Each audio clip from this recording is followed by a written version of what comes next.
This is the best SUV from Tata. Let's go and check it.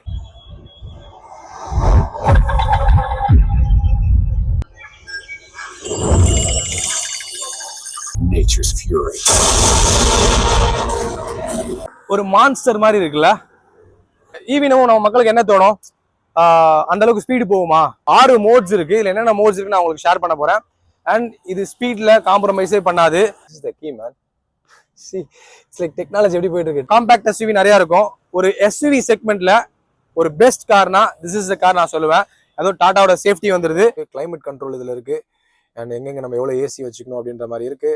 And custom terrain mode, இந்த terrain mode வந்து நமக்கு already 6 terrain mode இருக்கு. அது இல்லாம நான் கஸ்டமைஸா ஒரு டெரைன் மோட் நான் எனக்கு இப்படி வேணும் அப்படின்னு வைக்கிறதுக்கு கஸ்டமைஸ் பண்ணிருக்காங்க ஆப்ஷன் நம்ம டாட்டா இந்த டாட்டா ஹேரி ரிவியூல கொடுத்துருக்காங்க.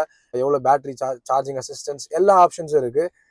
அண்ட் எவ்வளவு பெர்சன்டேஜ் இருக்கு இதுல எல்லாமே இருக்கு. இதுல போகும்போது ஹில் ஸ்டேஷன் எங்கேயா ஒரு அட்வென்ச்சர் ஒரு கிரேசியான ஒரு விஷயம் பண்ணும்போது அங்க கூட ஒரு மலை மேல அந்த காரை போய் அழகா நிப்பாட்டிட்டு டோட்டலா ஒரு நேச்சர் வியூல அதை நிப்பாட்டிட்டு லைக் ஒரு எப்படி சொல்றது கேரளா மாதிரி ஒரு பியூட்டிஃபுல்லான ஒரு கிரீனரி பிளேஸ்ல நிப்பாட்டிட்டு மழையும் பெய்யுது அதை என்ஜாய் பண்றோம். உள்ள அப்படியே சவுண்ட் சிஸ்டம்ல லைக் ஒரு நல்ல ஒரு படம் பார்த்தா எப்படி இருக்கும். டிராஃபிக்லாம் ஈவி எவ்வளவு பெஸ்ட் தெரியுமா? இப்ப என்னால ஃபீல் பண்ண முடியுது. நம்ம பெட்ரோல் டீசல் எல்லாம் போட்டுக்கிட்டு போகிற விலைக்கு EV is best car man.